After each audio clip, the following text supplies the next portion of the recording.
Ang tingin ko, kung nais natin na magkaroon ng tiwala muli ang tao sa Senado, dahil sila magpuproseso ng impeachment, may dalawang dapat gawin ng Senado.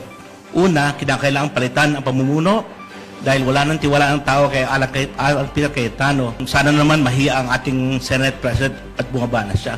Pangalawa, kinakailangang ikonsidera ng Senado na ma-expel o matanggal si Bato de la Rosa sapagkat hanggat siya isang senador, bilang siya, kasama siya sa bilang ng mga senador na kailangan magproseso ng impeachment. At kung tutuusin yung aking pananaw bilang isang akademiko ay hindi ganang mahalaga ko para sa pagtingin ng mamamayan. Sabi nga ng iba, politics is perception, no?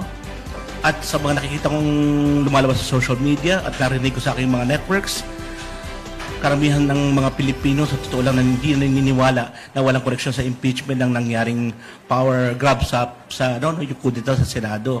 So kahit anong pasabihin ng mga politiko, nasa isip ng tao, yan ay ginawa para mapabagal ang pagtakbo ng impeachment proceedings. Kaya nga kami sa Consumer at Mamamayan, kasi yung aking samahan na kinakatawan dito ay isang Consumer Advocacy Network, no?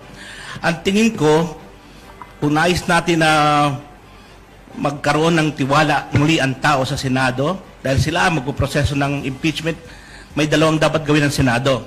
Una, kinakailangan palitan ang pamumuno dahil wala nang tiwala ng tao kay Alan Peter Cayetano.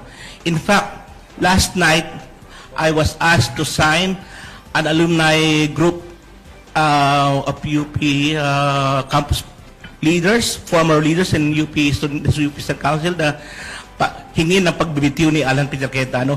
Mayroon ng pumirma na mahigit 150 dating student leaders sa UP na pinapanawagan na tagalin si Cayetano o paalisin si Cayetano sa kanyang posisyon ngayon.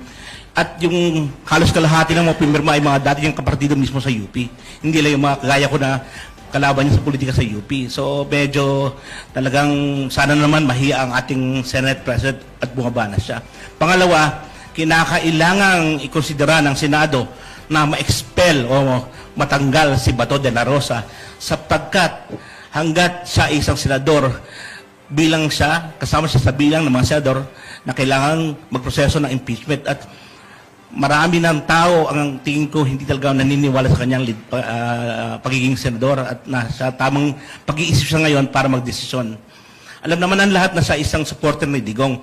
At lalo na ngayon na nakapataw sa kanyang isang warrant of arrest, basically siya isang fugitive, no?